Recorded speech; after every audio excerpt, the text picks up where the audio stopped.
there's a very direct line from that API being not compliant, or that API being attacked and being set offline, and there's a straight line between that and profitability. Right? Because of that straight line, I would look at it if I'm speaking to a business leader and basically pitch how that hits the bottom line if there is a breach and how those breaches can happen. And I will not overburden them with so many. I think I will stick with top three and Okay. point how those can then impact business outcomes. So that is one thing I would do. If I was speaking to developers, I would speak to them from the perspective of how their work really impacts the outcome of our API's security, and really show them practically with empowering them with the tools and showing them in some sort of scenario based style of teaching or learning how threat actors can basically exploit certain things. Welcome to the season 3 of The Elephant in AppSec, the podcast to explore, challenge, and boldly face the AppSec elephants in the room. I'm Alexandra, your host and AppSec enthusiast and growth manager at Escape. Today, I'm joined by a true force in cybersecurity. With over a decade of experience, confident Staveley has dedicated her career to helping organizations build secure, innovative products. She's the founder of Relevance, where she serves as Director of Application Security for various companies and the author of the API Security for White Hackers. Confidence is known for making cybersecurity concepts accessible to diverse audiences, as seen in her popular YouTube series API Kitchen, where she uses culinary metaphors to explain API security. A globally recognized leader and speaker, she's earned accolades like Cybersecurity Woman of the World 2023, while empowering teams to innovate securely. She also leads the CyberSafe Foundation, a groundbreaking nonprofit focused on building a digitally inclusive and secure Africa. In this episode, we explore why proactive strategies like ethical hacking are essential, how organizations can protect against the growing risks of insecure APIs, and why compliance alone isn't enough. Confidence shares her insights into current state of API security, from third-party integration challenges to gaps in frameworks like the OWASP API Security Top 10, while of course emphasizing the importance of making security actionable for both leaders and developers. If you enjoyed this podcast, don't forget to subscribe and follow it on your favorite podcasting app or YouTube. It's the best way to avoid missing future episodes. But that, get ready to hear Confidence opinions. Dive right in. Hi, Confidence. I'm very excited to have you on the Elephant in AppSec podcast. Thank you so much for taking the time. I'm super happy. I could finally get you in the middle of everything you've kind of been doing. I think you went to the EU Council, as I'm not mistaken. You did a presentation at Google. You've released your book. Like, so many different things were happening for you, and started your own consulting agency as well in the US. So you have such a huge career now in cybersecurity, and you actually started as application security engineer, right? Yeah, That's correct. yeah, and now then you became now you're a VCISO for your consulting, as I'm not mistaken, and you also really, I think I love that you really support different profiles on for your community and spotlight them and make sure you share the story, especially for women in cybersecurity, which is not a very limited bunch, I would say. And when you started with API security, actually. I think the first time I came across your content was for API Security Kitchen on YouTube, and it was very different from what everyone was doing, and that was actually, I think, super fun. And like, how did you actually started to be passionate about API security in the first place? First and foremost, thank you so much for that very kind and warm introduction, and for me mentioning API Kitchen. It's always very exciting for me to hear how that series really resonated with people and how people could relate to it. But speaking about my journey into API security, you've mentioned that my first role was actually in application security. So that is really true. And so API security became like a natural extension of my work, delivering security within the enterprise I was working early on in my career. And then I also clearly saw how there was that shift in terms of how innovation was happening, how organizations were rapidly adopting microservices, cloud native architectures, and APIs just became the connecting tissue of modern software. So just seeing how APIs were enabling incredible innovation, and also witnessing firsthand how they were also becoming the most vulnerable part of the tech stack, I took it upon myself to begin to educate around how development teams generally and how security teams could just really support development teams to make APIs more secure across the software development lifecycle. I encountered case after case where applications were rendered insecure because their APIs were either poorly designed or implemented, or security controls were not even properly implemented.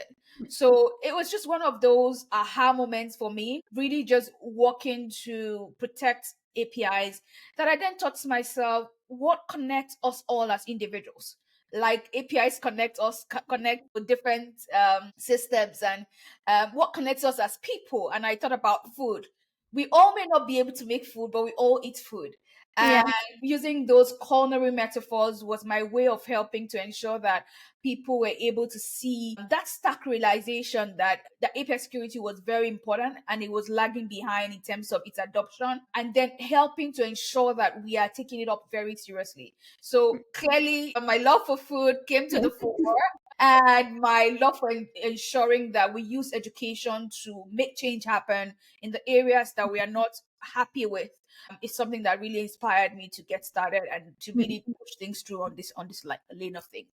What was your favorite metaphor? I think my favorite metaphor was the sifts. A lot of us use them, when we're making coffee, for example. But if we were to look at them and maybe liken that sift. I think I had one of these videos where I was likening a sift to how we would treat broken object level authorization, and how I had this sift that was broken at the rim. So when you are filtering stuff and it's really full, what will happen is you would think you're filtering, but then things will leave from that other side of the sift that's close to the rim if it's not closed properly. So I had a sift in one episode that was actually broken at the rim. So things that we thought were filtering and was supposed to stay on the sift, we're going right into what we're filtering as a liquid. So that's one of my favorite analogies or metaphors that I've had to use. Okay, it's a very, I think like it's very accessible, for a lot of people. Like at least, someone who is outside of security in general and especially API security, which is even more niche topic, it's easier for them to understand. And since you started, like right now, you don't, I think you don't publish content there anymore, but since you started, how did you see the gaps in understanding, evolve and progress? Because I think right now a big topic is shadow APIs. I think before it was more focused on security. Now it's more focused on discovery. How did you see it evolve? I would say that the first key way I've seen it evolved is how we're looking at testing. Testing has sort of started floating to the top, which is what I would really love to see. We typically wait for breaches to happen before we can prioritize finding what those attack vectors could be, how our APIs could be attacked, and basically closing those loopholes. So I see that testing is beginning to bubble to the top thanks to the good work that the API Sec University is doing. Really incredible work from my friends over there. And generally, the industry really talking about testing. So I see testing changing from something that we're doing twice a year to more organizations really just having that included somehow in their SDLC, in their SAST and DAS tools. Just being able to have that included as well is something I'm seeing really bubbling to the top. Yeah. And do you think like there is a testing part with the SAST and DAST tools, especially with the DAST, and there are solutions that actually analyze the traffic and let's say block, depending on the patterns, some malicious activity at runtime.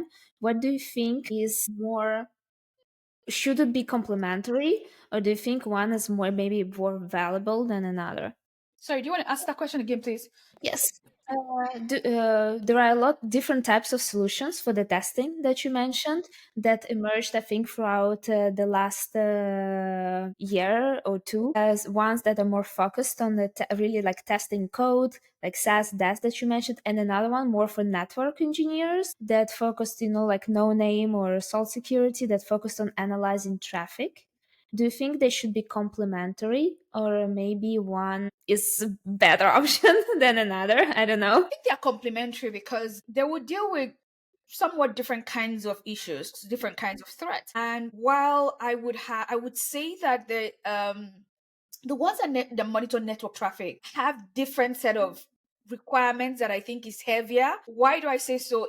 I would say major is the ability to be able to not just look at patterns and signatures and things that we've always known, but also be able to see and pick up on new kinds of threats, new kinds of techniques that the threat actors are using. And I really emphasize that because I'm actually working on my new book is really around how the threat actors are evading detection. Clearly, everything's signature based. The threat actors are learning that those are the things that we're looking out for, and they're evading and they're making sure that they're working around those defenses, what we call traditional defenses. So if we're still really stuck up in patterns, that means we are only learning from the past. We're not adapting to the present. And that's why I fault a lot of the network monitoring tools if they are not having a component that has behavioral analysis, for example, as part of it, where they're learning on the go and being able to pick up on things that are outside of patterns that we know. So that is one bit. And that bit is very important because the threat landscape is changing and evolving swiftly. And that's why I say it's complementary to the ones that are also tools that we use to ensure that our code, for example, we're doing the right things and we're ticking those boxes around how API should be designed in a secure way. And that's very important as well because some testing is better than no testing at all. I would always say this. Unfortunately, it's quite often reactive, the security. Exactly. It's always better for us to also know what's wrong with what we're doing before we have the threat actors even come and test whether or not we have a security in place. So I would say both of them are very complementary. Having one and not having the other is not great. But I mean, sometimes teams have to start somewhere. If you're starting somewhere, I would definitely say have the tools that test your code and test for security issues, and then have the runtime tools for detection to be the next layer that you lay on top of your stack of security tools. Yeah, I think that's definitely a great idea because, especially in the beginning, you need to also kind of sensibilize developers. I think to actually release their APIs in life a bit from a it's also like quality perspective, and they need to start thinking a bit about quality for the sake of security that they're doing.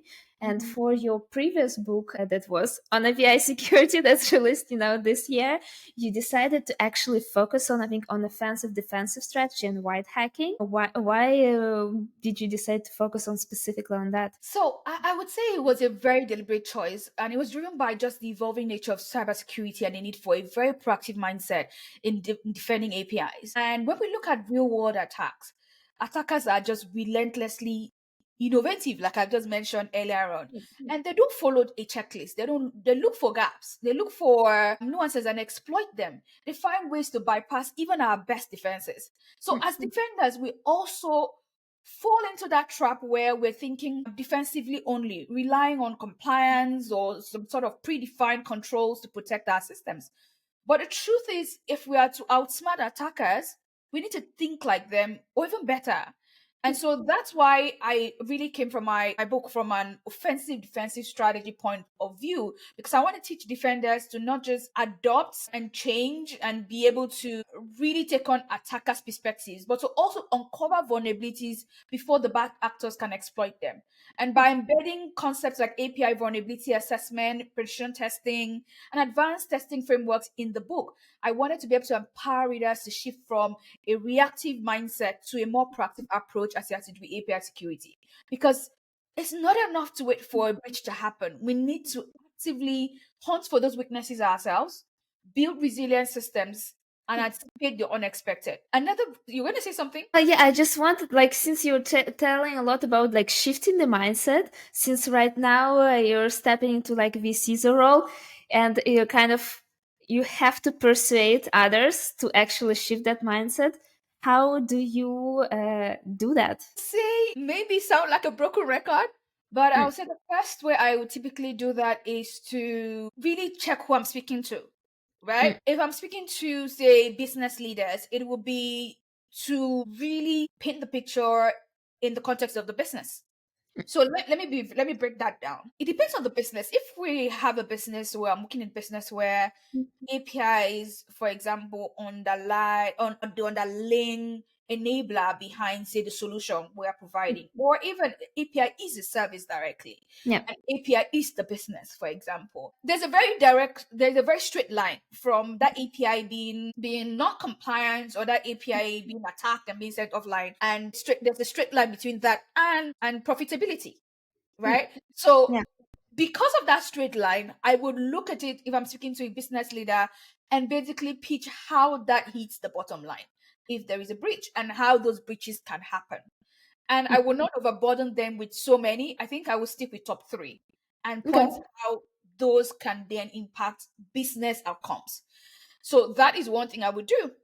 If I was speaking to developers, I would speak to them from the perspective of how their work really impacts the outcome of our API's security, and really show them practically using the tools, empowering them with the tools, and showing them in some sort of scenario-based style of teaching or learning how threat actors can basically exploit certain things. So I would say those will be my major tools, and depending on who I'm speaking to, just adapting my messaging to what's important to them. A key problem I see in the security industry, or cybersecurity or information security industry, is we typically talk to ourselves, but the people we need to make change, and it's not us, it's mostly not us, right?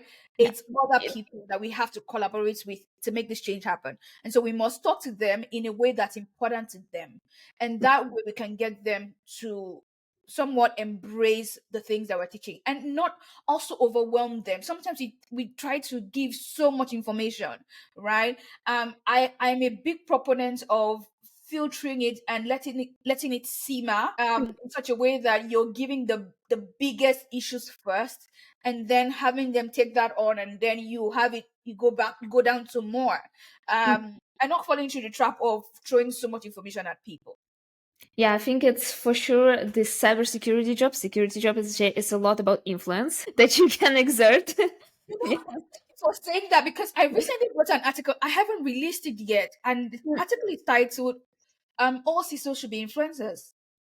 Yeah. You know, because when we think about influencers, we're always thinking about um Well, cyber people with a lot of followers on social media. Social media yeah. makes you post and a lot of people comment, but we forget that that wasn't the first meaning of influence, right? And I just believe that if you look at that same theory of influencers, where people online can influence who you buy from, what you buy, whether or not you think you need something, that's exactly the sort of mindset that security teams, security leaders must take in. We need to be influencers, because the real work gets done when other people rally around our mission and the work we're doing. And that influence is where our superpower lies. If we're not able to communicate in a way that drives influence, we're not able to really pull people around our security vision, we will not be able to achieve the goals we want to achieve. Yeah, for sure. And it takes a lot of practice. I think it takes years of practice in the beginning. You quite natural in this. I don't know for you, was it easy in the beginning maybe to exert influence, or did you have like some path that you had to go through, some realization that to train maybe yourself on that, or there was like a mentor, a specific moment? I think I had to do a lot of training. I'm going to look for a book here now that was quite great for me. Great. So I started reading a lot of these books. John Okay. Maxwell books. So this is one of my biggest influences. It has to do with communication. I know so much from here, like by heart, in terms of communication, because I believe that one of the strongest trunks of influence is communication. And that's, if you notice, everything I do has that hand of very good communication, because until we are connected from what's running in my mind to what is coming out of my mouth, and how you're receiving that and interpreting that, I won't be able to change your mind or bring you on to my own side of things. So I believe communication is very major. And there are also leadership platforms that I follow. Harvard Business Review has done me a very good number over the years, and I have them take my for their little books, for their articles. They've been so helpful in my leadership journey. And I've also had some sort of leadership trainings as well that I've been on, that were not necessarily security focused, but have helped me build more value-based leadership value. and one of them is Obama Africa Leadership Program. It really helped me really hone this leadership skills. So I would say it's a combination of trainings, a combination of these materials like books and articles that I really sought out to really grow myself as a leader. Leadership isn't something that I think that you can educate yourself only into. You have to have that influence from other people that have gone ahead of you to sort of groom you, maybe through their materials, to become the leader that you can be. And you mentioned before that you really prefer to focus when you talk, with when you try to defend, let's say, API security strategy, and you prefer like to focus on, three top breaches. Say, do you always mention the same, or do you try to adapt it? Let's say, for example, for telecommunications company, you would mention something like T-Mobile, or how do you pick on what would make the most impact for the audience? I would say very much it's still the audience that determines it. Mm. If I'm speaking to a very wide array of people where there's not an industry theme, Yeah.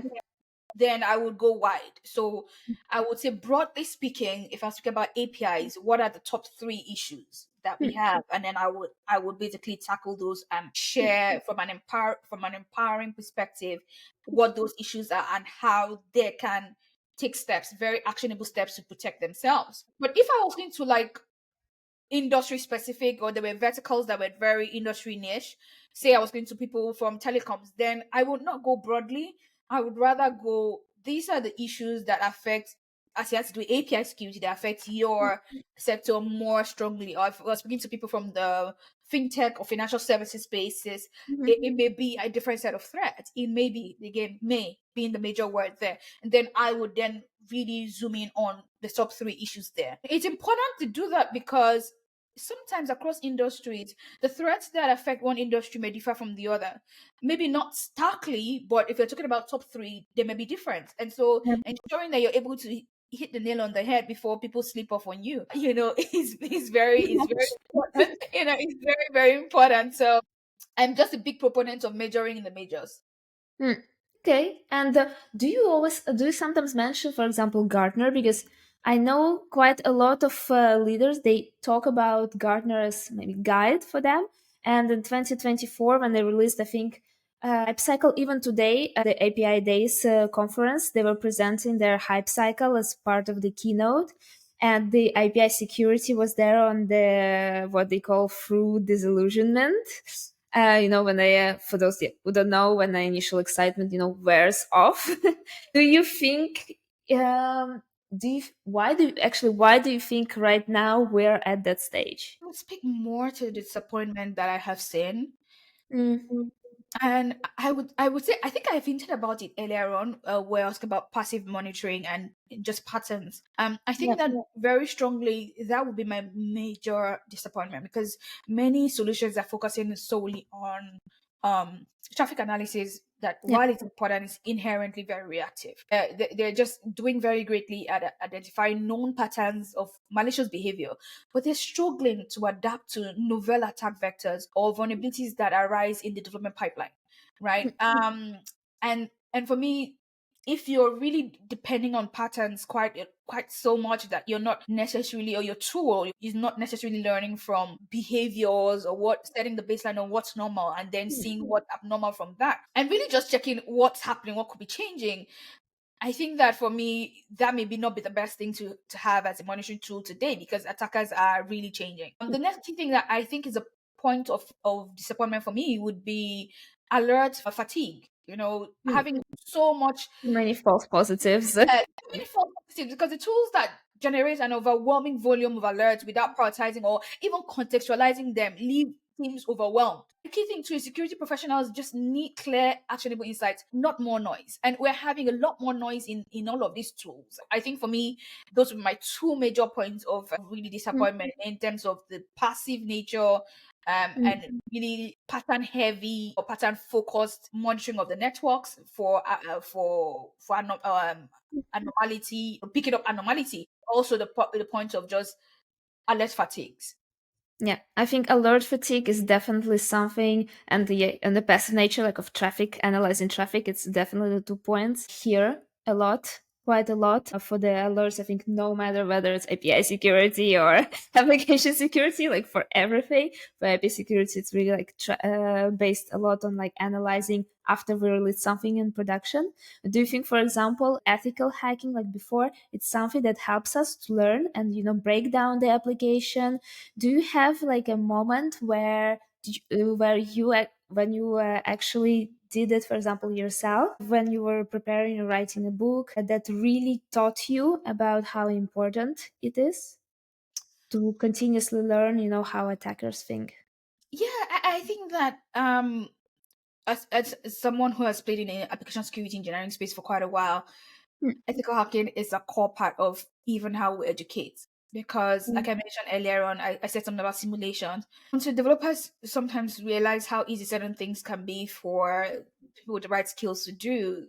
They won't take certain things seriously because sometimes the best way to secure something might even cause inconvenience to or be harder for the development team to carry out. And when it's not seen as a priority, then um, it's not something that's taken on. And I'll give you an example of something that I have shared a speech around, because when we talk about ethical hacking, sometimes people are far removed from the realities. We had this engagement with my organization, Microfans, and we had the customer say, you know what, we don't want to give you any access whatsoever.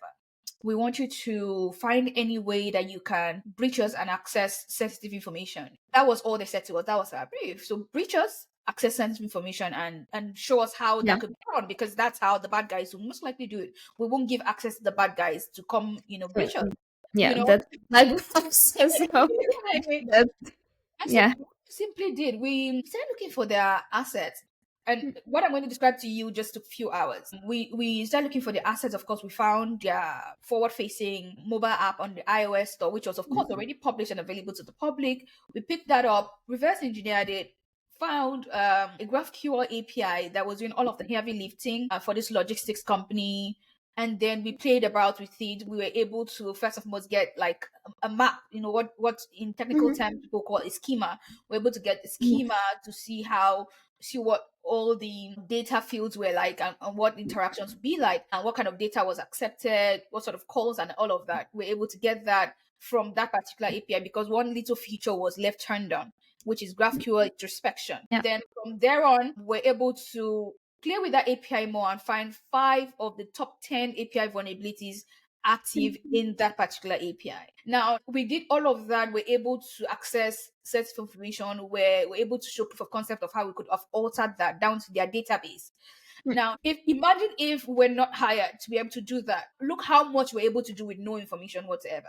That's exactly how the bad guys go about the work that they do, and that's exactly how we're able to then help that team say these are the changes to make, and then validate even the controls they thought they had. And that's one key thing I keep talking about when it has to do with ethical hacking as well.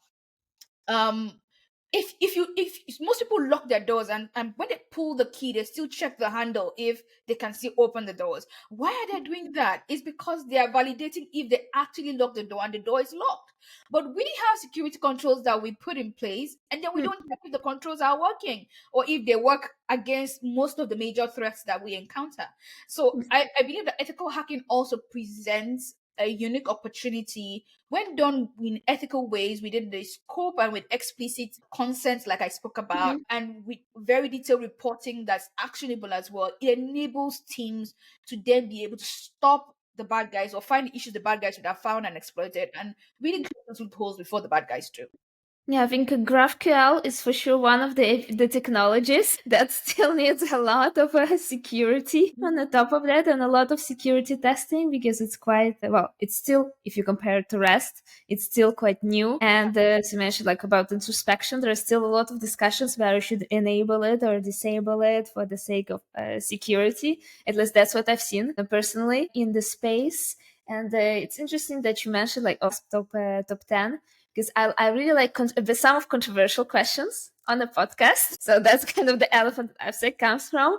What, like for a lot of people, of us top 10, is a go-to framework. I think they're gonna rework it next year. What do you think, like 2023, it's still relevant or not? Because we're end of 2024. So, and you mentioned before the threats evolve. Do you think it's still relevant? An interesting question. And the simplest version of the answer I'll give is yes. And why am I saying yes? The data speaks for itself. The major breaches we have seen this year are still mirroring the top 3 API issues on OWASP top 10 list. So if that's the case, then let the data speak. Bola is still a major issue. We know that's a problem. I think maybe where we were really faltering on is knowing what the problem is one thing, but finding mechanisms to ensure that we are really building APIs and deploying APIs that are free of this vulnerability is very tough for those top 3 issues.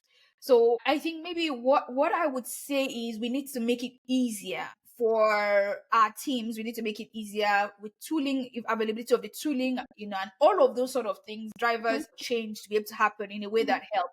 Because I mean, I've seen a new tool, I think by Google, that is really finding more Bola vulnerabilities with AI than a normal testing would enable us to do. I think this is also artificial intelligence can really, really help, because when we talk about API issues that are like the top 3, especially with Bola, is the reason why it's always stopping is that it's very difficult to find in when with our traditional tools. It's also very difficult to detect, and difficult to fix as well. And with artificial intelligence also coming into the fore to really help us as defenders, I think that it does hold some new promises for us. But I would say the data speaks for itself. These are things that we need to do more around. But again, there are loopholes in terms of looking at how, say, again, ML, and AI, large language models and AI really, and how APIs play in that whole mix. I would say maybe we need to adapt, and I'm looking forward to what that will look like next year and seeing how that covers things more. But I would say that the data speaks for itself. The biggest issues are still mirrored in OWASP stops then. And if the biggest issues, like I always say, majoring in the majors, are still an issue, then that list still speaks good. Yeah, I think a lot of people still don't fix their basics, unfortunately. Yeah. But Uh, if we talk about basics, are we really doing well with basics? I said something, and I'm actually releasing a series of videos around unpopular opinions. And one of the things I said in my unpopular opinions, that like it hasn't come out yet, but I said that a lot of us are spending so much money on fancy tools, but are not doing the barest minimum, what we call the non-negotiables, right? yeah. Half the time the threat actors are not looking for the most complicated things to exploit, at least not from the beginning. Most times they're looking for the simple things that we've left out. And I use this analogy quite a lot. A lot of times we are not low-hanging fruit. We're fruit on the ground when we're not doing the basic stuff, right? And so because we're fruit on the ground, the attacker doesn't even need to stretch much. The attacker actually has to stoop to pick up the fruit on the The API key that was left somewhere. Yeah. very simple basic things. Yeah. The Bola issues that we've left in our code, the authorization we've not implemented very, very well. Yeah. They're still leaving all of that there. So if you look at even all of the breaches that we've had, major breaches we've had this year, for example, one of the breaches we had 50 million records exposed. What was it? It was just throttling, you Yeah. know it's very basic stuff, very, very basic stuff. So if you look at it, if we are still not, yeah, it may sound basic, but are we really doing the basic well enough to warrant throwing it aside and then stepping up on those things? That's exactly what my view is. Because if we're doing the basic stuff well, we will be doing a great job at actually reducing the amount of attacks that we have. And why do you think we don't do basic stuff well? Yeah. It's a combination of things. Again, it's this whole mindset of what's the next shiny thing, or what's the next hip thing to talk Like, about. yeah. You know, LLM APIs right now. That's right now we can't go into a room and AI is mentioned, but I think it's just us going on the next shiny thing to talk about. That's one. The second key thing is that the leadership is also very, very swayed by what's happening everywhere else. And you will find that people who report to the board, everyone is asking them, so what are we doing about this AI thing? What are we doing about? But you go to those enterprises and you find that a lot of them don't even have FA on all of their accounts, They don't have that, for example. You find that they have not transitioned to passkeys, something as yeah. basic as that, because every day What are we really looking at? Some of them, their EDR tools just really depend on patterns alone. They don't even have EDRs. They're just those very simple things. And so if we're not doing the basic things well, it may also it may also turn on the fact that we are not seeing how we're not really understanding how threat actors really operate. Because yes, we have state sponsored attackers who do the most complicated things, to try to get in and stay elusive of being detected. But then the bunch of attackers, I mean, depending on the industry you're playing in, may not necessarily go for the really tough things. So I think we're undervaluing the power of the basics, and I don't know anyone that really succeeds in that way. I mean, you want to teach a child how to be, or you want your child to become the best neuroscientist. The child needs to do well in math and in English right from I mean, do it. Basic communication skills with others. From if that child cannot read and write, there is no neuroscientist coming out of that kid in the next 20 years. Yeah. So we cannot build our castles in the air. Anyone who tries to do that would have themselves to blame at the end of the day. Yeah, I think that's sometimes the problem that we have also within the conference, because we speak about the topics that are hyped, and that's why people start talking about those topics. Like now it's a lot about Gen AI APIs, LLM APIs. So that's why people are thinking, oh, now do I have to secure that? And they jump to someone that actually talks about that. But at the end, even the technology for the security is not there. I think, yeah, at least for LLM, for sure, that's something I've been seeing for the past like 2 months. Like all APIs that connect integrated within LLM models, like it's like big shiny thing. So now everyone have to do that. Even like the companies, basically the board is pressuring the companies to do that, which sometimes, yeah, do not actually make sense. And do you think, for example, how can we control the basics of other companies we work for? Because quite a big topic this year as well was supply chain security and third party management because of exit backdoor and vulnerabilities like that. So how can, for example, you mentioned you can exert influence on development teams, CISO teams, but how, for example, can we make sure that when we collaborate with the third party vendors, their APIs, for example, also follow some kind of security guidelines, or how can we educate them on those topics? Now it depends on what kind of player you are and how big you are. Yeah. If you're Microsoft or Google, it's No. Depends on that sometimes, but at the end of the day, I think it's the first mindset to have is the mindset of help and compassion. People are not inherently wanting to be insecure. It may be a lack of education around where they should be. It may also be a lack of availability of the skill sets within their teams. It may be the lack of need. It hasn't just floated to the top, and so really hasn't been their cup of tea to do yet. Because let's be honest, most cybersecurity programs are kickstarted because of compliance and also because of breaches. So if a company hasn't come in contact with any of those two, there are very high chances that they will not do anything security oriented. And so it's to really look at it from that lens, and then be able to also look at that whole third party integration as a business decision as well. You're integrating with them most likely because you want to do business. Maybe they're helping you deliver a service through an API, or you're consuming their API to deliver your own service. So it's really a business. It's business that making you integrate. So the first key thing is then to be able to assess them based on what their security practices are. Just look at all of that. The best practice would be that they're up to your level uh, in terms of security. But I've seen that practically in many spaces that hasn't been exactly feasible from the get-go of the partnership.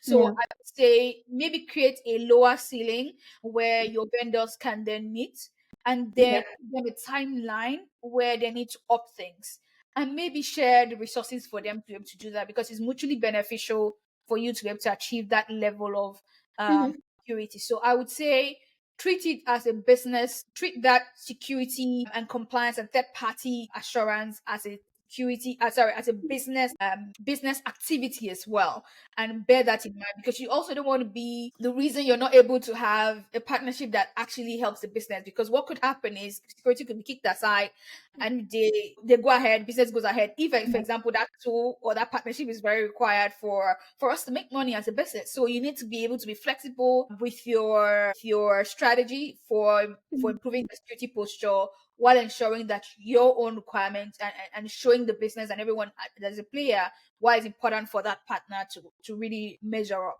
So I would say really, really be flexible, but then the goal should be very visible and very, very strongly sold to everyone involved. Yeah, for sure, because you don't want in the end to end up with your data being breached because you transmitted it through their API. And then you end up, I mean, then it's going to be very easy to validate your case to the board of directors, Yeah, but it shouldn't be absolutely. Yeah. I the want to use case. a phrase. I want to use a phrase that I think will really help everyone understand what I'm saying. We don't always talk about the flaw. So create the security floor. What do I mean floor? I mean FLOOR. So the ground, the barest minimum that they can start off from, and then mature in a way and a timeline for those, because you need that sort of arrangement, and maybe most likely I would say document that. So that should be documented. So, for example, your flow could be that I'm not going to connect with any API that does not have any form of authentication in place. There has to be some form of authentication in place. But there are people who have those connections already made that has no authentication. And then you can, okay, in 2 months' time, while it's authentication, you must ensure that authorization is done and to this level for us to be able to access, for each call, for example. So those are things that you can do, but you need to establish what that floor is and then build up from that floor. Yeah, like establish basically the baseline, the floor that you mentioned, the baseline that they can follow for the future. And there is always a question that I ask at the podcast: what would be your top 3 things that you would advise to a younger audience? Since you support personally quite a lot of, for example, women now in cyber, what is the actual maybe advice that you generally give to them? Okay, maybe I'll start off with my personal mantra. It's such a big deal for me because it really helped me. My personal mantra is a nursery rhyme, and it's very simple, and it goes thus: good, better, best. I will never rest until my good is better and my better best. And now, in the field of security, there is a need to constantly evolve and constantly grow and constantly just be better, right? And that mantra has really helped me have that growth mindset required to stay on my toes and just keep improving myself. The version of myself that I saw in the mirror yesterday is different from the one I'm going to see tomorrow and the one I saw today. And for me, that's very important, that I continuously grow my knowledge. Another key thing I want to say is this is one field where you need to stay curious and you need to keep learning and actively so. It's not something that you do once in a while. It's something that you do on a very continuous basis. I would say on a daily basis. So if you're a young person coming in here, that's a lifestyle you must embrace. And I use the word lifestyle very strongly. It's lifestyle that you must embrace. You must also know that um resilience is a core part of what you must have here, right? Resilience and the ability to deal with problems and solve problems every day. We're just talking about all of the problems, so many problems spoken about on just this episode. So if you're someone who loves solving problems, the adrenaline from it just fires you on like it does me. You will have an absolute great time. And then I want to close up by saying you can definitely do it. It can be tough coming in initially, and it can look like we don't need you, but we absolutely need you. We need your creative and problem solving skills for all of the problems you've just highlighted already, and we need your experiences that you've had all this while to just come in. So definitely, if you have strong problem solving skills, you are constantly learning and constantly improving yourself, and you can handle the pressure that sometimes comes with dealing with so many moving parts and constant change, then you'll do very well here, and you're very much welcome. Yeah, and I think everyone is definitely welcome. I feel sometimes, especially women, are very afraid to join the field, and I think yeah, they shouldn't be. And I really want to, and also to speak up potential. Like there are not so many women like you who actually are willing to speak up. I know because I've been struggling sometimes to find for the podcast. I really appreciate that you came on the podcast and shared your experience, your knowledge too. Because actually, always the last question that I asked was about the book to recommend, and you already kind of did in the beginning. Okay. So, I have another favorite actually. I've oh, read this book nice. so many times. It's this book by Andy Greenberg. So it's Okay. Sandworm, a new era of cyber war and the hunt for the Kremlin's most dangerous hackers. I particularly like this book again because the information is very accessible, and this is something that you can stylishly buy for. I'm not saying this particular book, but I mean, you could be this book that you could Yeah. stylishly buy for board members and just maybe like have them read something that really stirs them on in their imagination. So this is one of my favorite books that I highly recommend, Sandworm. And let me see, there is another book I really, really like, Talking to Strangers. Oh, I know this one. Yes. Yeah. Talking to Yeah. Strangers by Malcolm Gladwell, I think it's really, really helped me in terms of my networking skills. And I highly recommend this book to women. You know, when I initially started coming out of my shell and wanting to talk to people, sometimes it felt like I was flirting. Sometimes it will come to Yeah. me as though, oh, just talking to someone could be mean flirting with them, or someone will read that meaning to them. And this book has really just helped me manage all of those intricacies of being a woman in a male dominated field where great work is not enough, but being known in the right circles really is very required. So it's really just helped me talk to more strangers online, offline, and just tackle the challenges of networking as a leader. Yeah. And for you also to run your business as well. Exactly. Helps, I think, a lot to find the clients and to Mhm. actually get yourself known in the industry, especially also for your knowledge and be respected as well. Well, thank you so much, Confidence, for coming on the podcast. It was a Thank you great so much. chat. Thank I you. really really enjoyed it. Thank you so much. It was my pleasure being here.